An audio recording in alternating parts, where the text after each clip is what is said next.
Basic मम्मीच्या मम्मीवरती video आहे। तुला कधी असं वाटलेलं का की आई तुला हवी होती जेव्हा तू कठीण प्रसंगामधून जात होतीस? आई 65 वर्षापूर्वी 60 वर्षापूर्वी जनसेवा करत होती आणि आईला म्हटलं, आई म्हणाली काय ग अभिनंदन, तर आता तुला मुलगी झाली म्हणून तू रडतेस, मुळीच रडू नकोस, जर या मुलीसाठी रडत असेल तर या मुलीला मला देऊन टाक। आणि जिथे मी हॉस्पिटलमध्ये काम करत होते त्या गेटच्या बाहेर आल्यानंतर तिने सांगितलं माझ्या लेकीचं सिंहासन आलं आणि तिने शेवटचं सांगितलं की आजपासून तुमची आई विजू राहील, मी आत्म्याने जरी गेले असेल तरी देहाने जरी गेले असेल तरी आत्म्याने ती तुमची आई राहील। So hi everyone, welcome to our YouTube channel the Divekars. आणि आजची पण अशीच बेसिक मम्मीच्या मम्मीवरती व्हिडिओ आहे। जर मम्मीच एवढी एनर्जेटिक आहे, एवढी ॲक्टिव्ह आहे आणि मम्मीचीच लाईफ एवढी इन्स्पायरिंग आहे, जी दिवेकर काकू आहे एवढी स्ट्रॉंग, एवढी हॅपी, एवढी सॅसी, हे सगळं कुठे ना कुठे मम्मीला मम्मीच्या मम्मीकडून भेटलं आहे आणि तिन्ही मम्मीला एवढं सगळं लाईफमध्ये शिकवलं, त्याच्यामुळे आज मम्मी या लेवलपर्यंत पोहोचले। So starting with the first question, तुझ्या आईबद्दल काहीतरी एक आयडिया दे लोकांना की कशी होती तुझी आई? माझी आई म्हणजे अत्यंत साधी होती, भोळी होती, पण ती कृपाळू, दयाळू, मायाळू आणि कवणाळू होती आणि बुद्धीचं तर विचारूच ना, बुद्धिवान। 65 वर्षापूर्वी जर बघितलं तर त्या काळात ती एवढी बुद्धिवंत होती म्हणजे मानायला पाहिजे। आणि आज मी सहज विचार करते की तिने आम्हाला त्या काळात शिकवलं, त्या काळात एवढं ज्ञान देणं म्हणजे कठीण होतं, पण खरंच त्या माझ्या आईला सॅल्यूट्स आहे, शतशः माझा प्रणाम आहे। आणि तिच्यामुळे मी आज इथपर्यंत म्हणजे तिच्या जे प्रत्येक शिक्षण मला शिकवलं गेलं ना, शिक्षणाच्या याच्यावर मी आतापर्यंत पुढे पुढे येत आले। आणि तुला काय गोष्ट आईकडनं शिकायला भेटते? आईने कधी मुलांमध्ये भेद केला का? बिकॉज तुम्ही 5 सिबलिंग्स होते, 3 मुलं आणि 2 मुली, तर आईने कधी असं केलं का, मुली आहेत तुम्ही हे नाही करू शकत, मुली आहेत? नाही नाही नाही नाही, आईने आम्हाला कधीच भेदभाव केला नाही। आम्ही 5 भावंड होतो, मी आणि माझी बहीण, 3 भाऊ, पण आईने सगळ्यांना सेम म्हणजे जे ज्ञानामृत दिलं ते सर्वांना सारखं दिलं। दया, क्षमा, शांती हे आईने आम्हाला पहिलं बोधवाक्य आईचं की दया, क्षमा आणि शांती ठेवा, किती मोठे झालात, उतू नका, मातू नका आणि कोणाला अपशब्द कधी बोलू नका, हे आईचं ब्रीदवाक्य आहे माझ्या। आणि तुला आईचं कुठलं वाक्य डोक्यामध्ये नेहमी लक्षात राहिलं असं काय आहे? आईने सांगितलं, इतकं नामवंत हो, एवढी बुद्धिवंत हो, पण लक्षात ठेव कधी विसरू नकोस, कुठलंही शिखर तुला मिळालं, उच्चांक जरी गाठलास तरी आपला पायातले जे आपले पायताण आहेत ते कायमस्वरूपी लक्षात ठेव की आपण जिथून वर आलो, डाऊन टू अर्थ आपण जरी आलो असेल तरी आपल्या तळाचे आपण जे काही केलेले ते कधी विसरू नये आणि समोरच्यालाही रिअलाईज करत राहा, त्यांनाही रिस्पेक्ट दे, त्यांनाही जाण आणि तुच्छ कधी कोणाला लेखू नको, उच्च नीच कधी कोणाशी वागू। आणि जेव्हा तुझा कठीण प्रसंग होता, तू कधी आईला रडताना बघितलंस तुझ्या लाईफमध्ये? नाही, आई रडली नाही, आई कणखर होती आणि टू बी स्ट्रॉंग होती। आणि आईने कधी तुला रडताना बघितलं आणि तेव्हा काय सल्ला दिलेला कुठल्या तुझ्या प्रसंगामध्ये, जेव्हा तू आईला गेलीस, आईकडे गेलीस आणि आईकडे रडत होते आणि आईने तुला कसं हँडल केलं? पहिल्यांदा रडले म्हणजे मी गेले, तुझा डॅडी गेल्यानंतर आई आली आणि मला भेटली, त्यावेळेला मी अत्यंत रडले आणि नंतर जेव्हा आई मला घेऊन गेली तेव्हा मी प्रचंड रडले आणि आईला म्हटलं, नाही आई मला जगायचं नाही आणि मला जगणंही परवडणार नाही। तेव्हा आईने सांगितलं, खबरदार तू आज हे जे बोललीस हे वाक्य पुन्हा कदापि बोलू नकोस, कारण तुझं दुःख जे आहे ते नगण्य फक्त तुझा पार्टनर नाही आहे।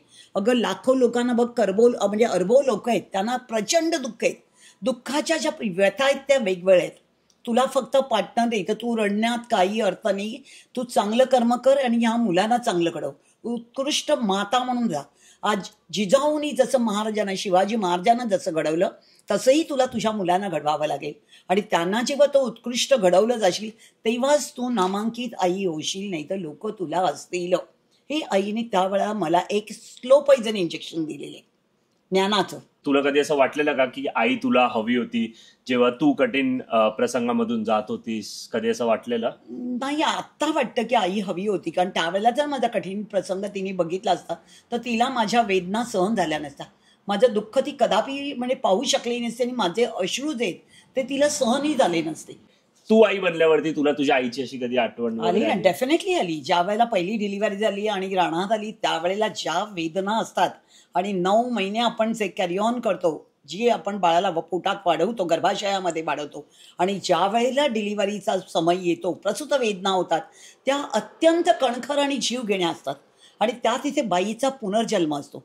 आणि त्यावेळेला ज्या वेदना होतात त्यावेळेला आपली आई आपणाला पूर्णतः आठवते की त्या माऊलीने आपणाला किती वेदना सहन करून जन्म दिला असतो. आणि त्यावेळेला डोळ्यात डेफिनेटली अश्रू आले आणि आईची आठवण झाली. बट तुला असं काय वाटतं की आईची कुठली अशी क्वालिटी होती की तू कधी मॅचच नाही करू शकत तुझ्या आईची? आईची क्वालिटी अत्यंत सुंदर होती रे. आई म्हणजे कपडे शिवायची ते सतत 10 ते संध्याकाळी 6 पर्यंत कंटिन्यू ती मशीनवर बसायची. कपडे शिवता शिवता कितीतरी बायका यायच्या, त्यांचे प्रॉब्लेम सॉर्ट आउट करायची. एका बाजूला बोलायची, एका बाजूला कपडे शिवायची, त्याच्यानंतर जेवण करायची. आणि त्याच्यानंतर पण तिचा वेळ जो असायचा तो तिने असा फालतू वेळ कधीही वेस्ट केला नाही. घरात असायची आणि नामस्मरण. म्हणजे तुला तिची क्वालिटी हार्ड वर्किंग होती. तिने अत्यंत कठीण म्हणजे कणखर परिश्रम केले आणि ते परिश्रम आम्ही डोळ्यांनी माझ्या बघितलेले आहेत. आणि म्हणून मला रिअलाइज आहे की आपल्या आई आणि वडिलांनी जे किती प्रचंड कष्ट केले, त्यांनी त्यांचं पोट मारून त्या काळामध्ये पण 5 मुलांना लहानाचं मोठं करणं, चांगलं शिक्षण देणं, नामांकन देणं हेही कठीण होतं. आणि आई वडिलांचे कष्ट डोळ्यासमोर आपण पाहिलेले आहेत. आणि त्यामुळे आम्हाला रिअलाइज आहे, आमची परिस्थिती रिअलाइज आहे. आणि त्या परिस्थितीत ना आईने आम्हाला मोठं केलं, पप्पांनी आम्हाला मोठं केलं. त्यामुळे आम्ही शतशः त्यांचे ऋणी आहोत. तुझी आई आलेली तुला भेटायला, तर जेव्हा तुला तिसरी मुलगी झालेली होती तेव्हा तू रडत होतीस, कारण तुला पप्पा सपोर्टिव्ह होते, तुमच्यामध्ये अंडरस्टँडिंग होती. पण सासू सासऱ्यांचं कुठे ना कुठे एक होतं त्या टायमामध्ये लोकांचं असायचं की अरे आता तिसरी मुलगी पण वंशाला दिवा पाहिजे. हो, हे आजी आजोबांचं होतंच. आणि तेव्हा तू रडत होतीस जेव्हा तुझी आई आली, तर तेव्हा काय रिएक्शन होतं? कारण तुझी मम्मी बघायला गेलं तर खूप अशी फिमेल एम्पॉवर्ड वुमन होती आणि एकदम बायकांसाठी लढणारी वगैरे, जसं तुझा नेचर आहे तसं. तर जेव्हा हॉस्पिटलमध्ये आईनी बघितलं की आता तिसरी मुलगी झाली, मग काय रिॲक्शन होतं? तू रडायला लागलीस? ते पहिल्यांदा तू आई समोर रडलेली होती? ते प्रथम मी रडले आईकडे. आणि आईला म्हटलं, आई म्हणाली काय ग अभिनंदन. तर मी रडायला लागले. आई म्हणाली का रडते? आईला म्हटलं अगं आई काय करणार, तिसरी मुलगी झाली. आई म्हणाली काय म्हणालीस, रडते कशाला? तू जेव्हा झालीस तेव्हा मी रडले असते तर काय केलं असतं? अरे तुला मी एवढं लहानाचं मोठं केलं ना, तू मुलगी असूनही तुला एवढं मी लहानाचं मोठं केलं, त्यावेळेला मला कष्ट झाले म्हणून मी रडले नाही. आता तुला मुलगी झाली म्हणून तू रडतेस, मुळीच रडू नकोस. जर या मुलीसाठी रडत असेल तर या मुलीला मला देऊन टाक, मी उद्याच स्टॅम्प पेपर घेऊन येते आणि त्याच्यावर सगळं लिहून दे मला की ही मुलगी मी तुला हँडओव्हर करत आहे. पण ही मुलगी जेव्हा मोठी होईल त्यावेळेला जर तू माझ्याकडे मागायला आलीस तर मी तुला देणार नाही, कारण ही तुझ्या घराण्याचं जागतिक नाव रोशन करेल. हे आईने त्यावेळेला माझी डिलिव्हरी झाल्यानंतर 1 तासामध्ये तिचं फ्युचर्स सांगितलेलं होतं. आणि आई म्हणाली ही दिवेकरच्या ऐवजी ही हळदणकर घराण्याचा वारसा घेईल, कारण हिच्याकडे बुद्धिमत्ता, चातुर्य, माधुर्य आणि ही अत्यंत बुद्धिवान होईल, तुझ्या घराण्याचं नाव रोशन करेल, हे आईने सांगितलं. आणि आई ओरडली, त्यामुळे त्याच दिवशी मी रडायचे बंद केलं. आणि तुला आईचे शेवटचे शब्द काय आठवत आहेत? तुझी आई जेव्हा गेली तेव्हा तिचे शेवटचे शब्द काय होते? आई 2 दिवस पूर्वी मला येऊन भेटून गेलेली. उज्ज्वल मावशीला ती घेऊन आलेली आणि मला म्हणाली अरे बापरे, तर मी ऑफिसला होते. आणि तेव्हा बाय द वे कॉन्टॅक्ट व्हिडिओचं द्यायचं असेल तर की जेव्हा आजी गेली तेव्हा त्याच्या 1 वर्ष पहिलेच पप्पा गेलेले होते. तर ती पण स्टोरी सांग, एक लिंक म्हणजे लोकांना भेटेल. माझे मिस्टर गेल्यानंतर आई हतोबल झाली आणि मी सारखी रडत होते, त्यामुळे आईला प्रचंड दुःख व्हायचं. आणि आईचं असं म्हणणं होतं बापरे ही 4 मुलांना काय करेल, कसं वाढवेल. आईने सांगितलं बाळाबा मी तुला पैसे देऊ शकते, मी 2 तुझ्या मोठ्या मुलांना पाहू शकते, पण या 2 छोट्या मुलांना मी बघू शकत नाही, कारण मीच वयोवृद्ध झालेले आहे आणि त्यामुळे मला 2 मुलांना पाहता येणार नाही ग. मी सगळं काही बघू शकते, तुला मॉरल सपोर्ट देते, तुला आर्थिक मदत करू शकते, पण छोट्या 2 बाळांचं काय करायचं? त्याच्यासाठी तुला जिवंत राहावं लागेल, तुला जगावं लागेल आणि ह्या 2 बाळाचं सगळं पालन पोषण करणं तुझं काम आहे आणि त्यांना नामांकन देणंही तुझं काम आहे. हे आईने शेवटचं वाक्य सांगितलेलं होतं. आणि जाताना अजून काय बोललेली होती तुझी आई? कारण आईला हार्ट अटॅक आला आणि म्हणजे आई जेव्हा तुला हॉस्पिटलमध्ये घेऊन आईने सकाळी सोमवारच्या दिवशी शनिवारी माझ्या घरी येऊन मला भेटून गेली, मला साड्या घेऊन दिल्या. मला म्हणाली माझ्या लेकराला कोण देणार साड्या, आता तुला मीच देणार आणि तू ऑफिसला जाते बाळा, चांगल्या पोझिशनला काम करते. त्यामुळे आईने मला 3 साड्या घेऊन दिल्या आणि स्वतः 4 साड्या घेतल्या. माझा छोटा भाऊ होता, त्याच्या लग्नात साखरपुडा वगैरे ठरला तर म्हणून, आणि माझी बहीण आलेली उज्ज्वल, तिला 2 साड्या घेऊन दिल्या. आणि मला म्हणाली बाळा की नाही तुला सगळं आता चांगलं स्ट्रॉंग राहावं लागेल आणि आई निघून गेली. आणि ज्या वेळेला सोमवारी तिचा जेव्हा तिला वेदना होत होत्या, काही कल्पना होत नव्हती, पण मला नेहमी रिअलाईज व्हायचं आणि मी नेहमी तिच्याकडे धावत पळत जायची आणि ती मला नेहमी म्हणायची, अगं तू माझी पूर्वजन्मीची आई आहेस, तुला कसं कळतं मी आजारी पडले की तू ताबडतोब धावत कशी येते. पण त्यावेळेस दिवशी असं झालं की सोमवार असल्यामुळे म्हणजे 24 अवर्स हॉस्पिटलमध्ये ड्युटी होती. त्याच्यामुळे मी जाऊ शकले नाही. सकाळपासून तिने 4 वेळा कॉल केला आणि मी तिला काही भेटू शकले नाही. कॉल अटेंड केला मी, कारण तेव्हा लँडलाईन होती, मोबाईल वगैरे प्रकार नव्हता. आणि मला म्हणाली, येतेस का गं घरी, येतेस का गं विजू, प्लीज ये ना गं, प्लीज ये ना. पण त्यावेळेला असं झालं की माझी ड्युटी होती. सुटल्यानंतर पुन्हा माझी त्या दिवशी 24 एव्हरी मंडेज माझी 24 अवर्स ड्युटी असायची आणि मी पोहोचू शकले नाही. मामाला नंबर माहीत नव्हता, पण तिने माझा नंबर त्याला डिक्टेट्स केला लँडलाईनचा. तेव्हा तिला काय होत होतं? हा, तिला म्हणजे सिव्हिअर पेन होत होते, चेस्ट पेन होत होतं आणि तिला कार्डियाक अरेस्ट झाला आईला. पण तिने माझा नंबर डिक्टेट केला आणि नंतर पुन्हा हेही सांगितलं, अरे राजा, अरे पण ती कसं येईल माझं लेकरू एवढ्या रात्री, तिला कोण आणणार, सोबत कोण येणार तिच्या, हे पण तिला वेदना होत होत्या. आणि म्हणाली की बघा, आपल्याला जेव्हा मृत्यू येतो, जेव्हा आपला मृत्यूचा समय जेव्हा जवळ येतो, तेव्हा आपण अत्यंत थरथर कापतो आणि त्या शॉकमध्येच आपण निघून जातो. पण तिची शक्ती एवढी पॉवरफुल होती की तिने नामस्मरण करायला सुरुवात केली आणि सांगितलं, अरे मला आता आमंत्रण आलंय, मला निघायचंय, वैकुंठात निघायचंय, मला आता आमंत्रण आलंय, तेव्हा माझी निघण्याची वेळ झाली, माझ्या लेकराला बोलवा, म्हणजे मला बोलवा.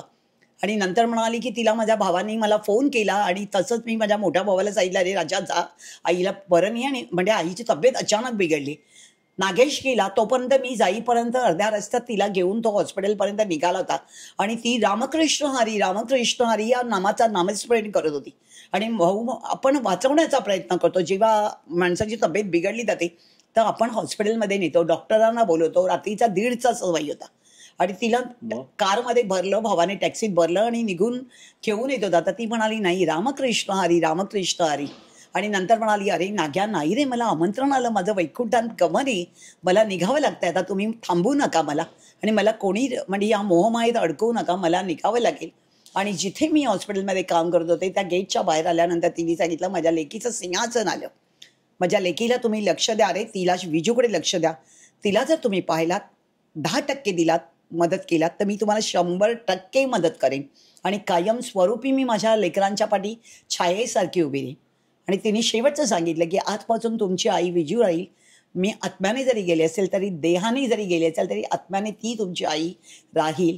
हे आईने सांगितलेले वाक्य. पण तत्पूर्वीपासूनही माझ्याकडे दया, क्षमा, आईचे सगळे गुण, म्हणजे 99% गुण माझ्या आईमध्ये माझ्यात सगळे आहेत.